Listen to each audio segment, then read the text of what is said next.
तोर माया माया माओ तोर माया माया माओ तोर माया माया माओ तोर माया माया माओ दीवानी हो गया बिटिया तोर माया माया मगा दीवानी हो गया बिटिया तोर माया माया मगा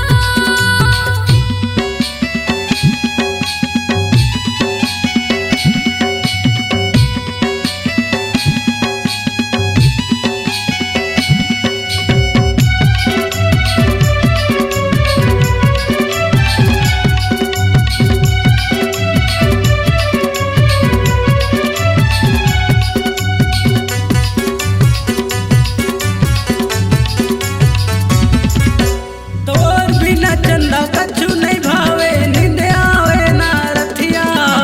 रोज रोज तय हर सपना माया के झूठा जगाए रे मोला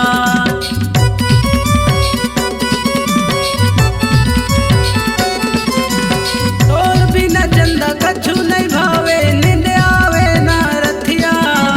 रोज रोज तय हर सपना माया के झूठा जगाए रे मोला दीवाना हो गे चंदा तो तोर माया माया माओ दीवाना हो गे चंदा तो तोर माया माया माओ तोर माया माया माओ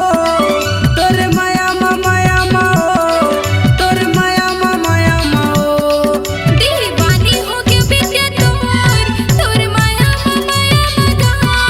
दीवानी हो गया बिटिया तोर माया माया मगा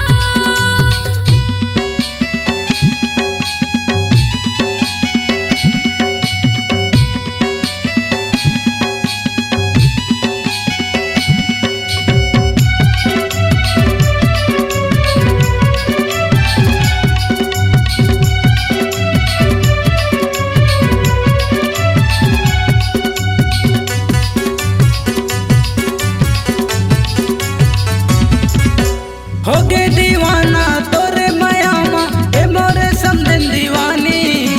खिंचत लाहूं कुंदन डीजे माँ विद्या के संग माना चाहूं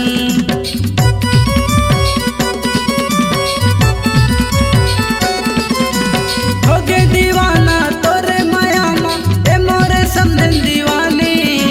खिंचत लाहूं कुंदन डीजे माँ कटई पाली माना चाहूं दीवाना हो गे चंदा तो तोर माया माया माओ दीवाना हो गे समझन तो तोर माया माया माओ तोर माया माया माओ तोर माया माया माओ तोर माया माया माओ दीवानी हो गया बिटिया तोर माया माया मगा दीवाना हो गे चंदा तो तोर माया माया माओ दीवानी हो गया बिटिया तोर माया माया मगा दीवाना हो गे चंदा तो